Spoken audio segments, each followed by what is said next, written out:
I'm joined by our political insiders, Chad Campbell, a senior VP at the consulting firm Strategies 360. Campbell is a former Democratic leader of the Arizona House.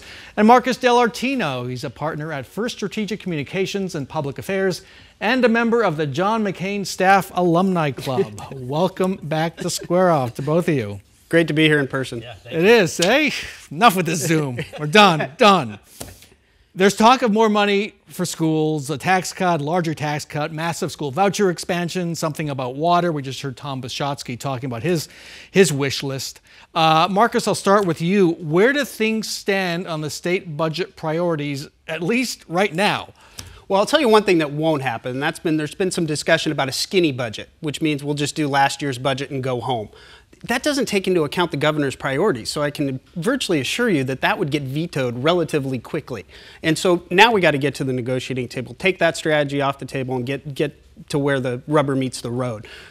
There's going to have to be some money at schools. We're just going to have to negotiate the amount. We're about 2006 levels. That doesn't take into account 16 years. We have inflation. You can't find bus drivers. I mean, where do you want to go on this? So schools are going to have to get some money in here.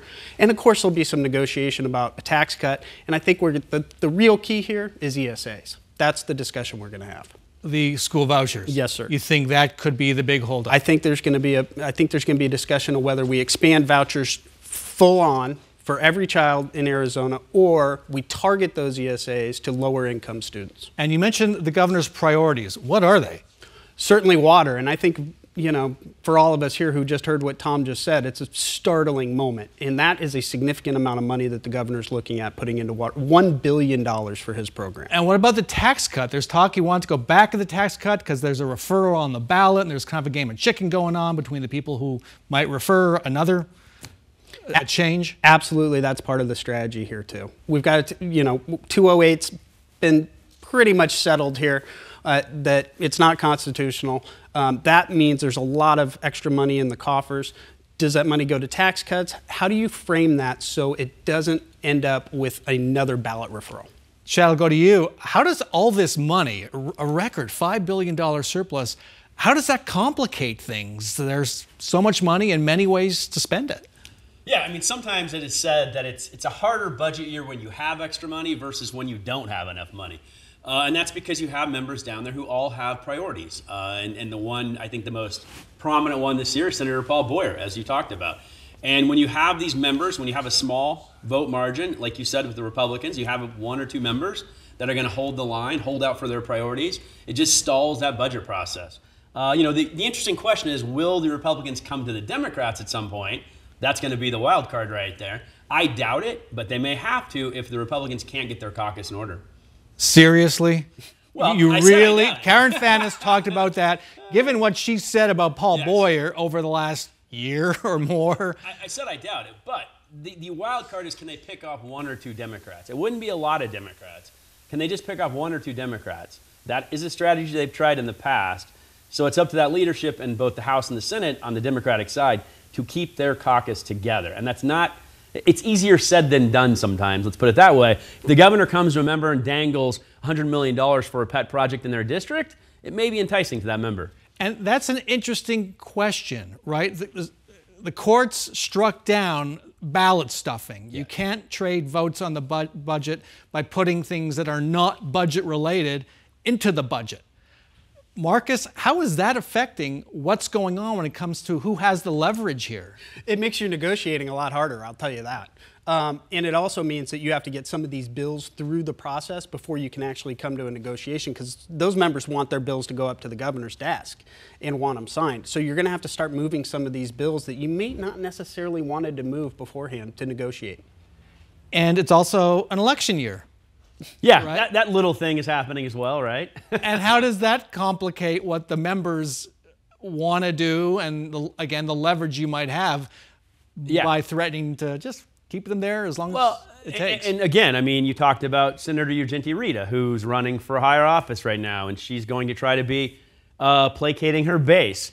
So she's going to be looking at doing some of those high-profile things, like opposing more K-12 funding, because she's opposed the teachers union in the past. You have Udall in the House running for superintendent of public instruction. So maybe trying to broker a deal on education funding would benefit her. Once you have that election year component added into the budget process, it makes it exponentially more complicated. And are there any other wild cards in either the House or the Senate who might have an outsized role to play in this budget? I would obviously Paul Boyer, Senator, is somebody to keep an eye on. I'd say Sean Bowie is somebody to keep an eye on. The House gets a little tougher. And I'm not too sure where you would go shopping for votes actually over there. And I would also say, you know, having watched this process happen for just a few years, you got to watch your costs. You might negotiate a more expensive budget by reaching out to some of those people rather than dealing with your own members. Even with a $5 billion surplus? Even with the $5 billion surplus. Okay, so last question for you guys. What gets left in? What gets left out? Chad? I mean, ultimately, education funding is going to be in there. There will be some kind of tax cut because the governor will not sign anything without a tax cut. This is his last term. He wants this to be a legacy budget. But I think education funding will be there. I think tax cut will be there. I think the thing that's going to hold this up probably the most, and I agree with you on everything, but I think it's going to be water. Water, really? Yeah, I think that will be the one that holds it up. Wow. After all we just heard. It's $1 billion. $1 billion with a B point. in the most complicated subject matter possible. All right. I want to end with this. Karen Phan's been talking about bipartisanship. Yeah, we'll really see if that happens. Have my doubts.